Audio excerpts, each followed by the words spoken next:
มีซีนแบ่แล้วก็ซีนหมูเนาะคั่วแบ่แล้วก็ลาบซีนหมู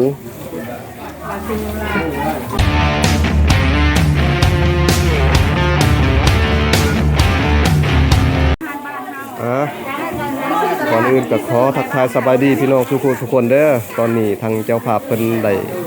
จัดเตรียมอาหารแล้วเนาะก็เลยบรรดาพี่น้องบรรดาแขกเนาะที่มาร่วมได้มีความสุขสมยินดีร่วมรับประทานนำกันเนาะอาหารก็ประมาณนี้พี่น้องเอ้ย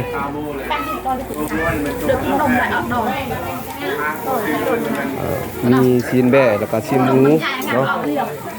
คั่วแบ่แล้วก็ลาบซีนหมู100%พี่น้องหมูลาดเด้อพี่น้องเด้อเบิ่งเอาพี่น้องอันนี้ก็ถือว่าเป็นคลิปเนาะเพื่อเป็นการระลึกเนาะที่ว่าพี่น้องได้มีความสุขยินดีมาร่วมงานในครั้งนี้เนาะขอขอบคุณกับพี่น้องหลายๆเด้อที่ได้เบิ่งได้ชมคลิปนี้ก็ถือว่าเป็นคลิปเกี่ยวกับอาหารการกินเนาะอาหารแบบลาวๆทั่วไปนี่แหละพี่น้องเอ้ยก็ประมาณนี้แหละอย่าลืมเด้อผู้นี้ก็ถือว่าเป็นศิลปินอาจารย์เด้ออาจารย์ศิลปินคนดังเด้อผู้นี้เด้อ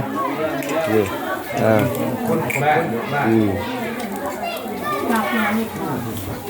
นี่แหละพี่น้องเอ้ยก็ประมาณนี้พี่น้องถือว่าพี่น้องมีความชื่นชมยินดีเนาะในงานครั้งนี้ถือว่าเป็นพิเศษในจักหน่อยเนาะอันนี้ก็เท่าแก่อาวุโสเด้อนี่อย่าลืมเด้อนี่เป็นเท่าแก่อาวุโสเพิ่นเนาะ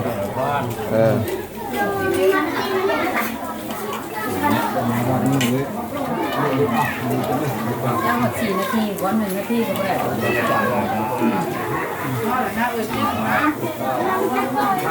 ขอบคุณกับพี่น้องหลายๆเด้อ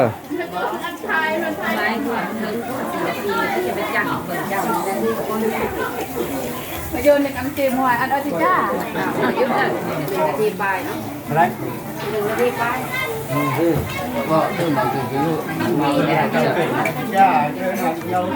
คลิปนี้ก็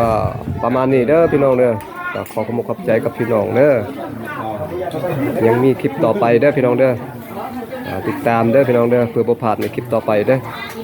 สำหรับคลิปนี้ก็ประมาณนี้เนาะขอสบายดีกับพี่น้องสุขเด้อพี่น้องเด้อเพิ่นว่าความเก็บอย่าได้ความใครอย่ามีเนาะจงอยู่ดีกินดีตลอดปีตลอดไปก็เร็วกันเนาะขอขอบพระคุณเด้อพี่น้องทุกคนเวลาที่ลงได้คนมีเกียร์คนมีอะไรตัดต่อย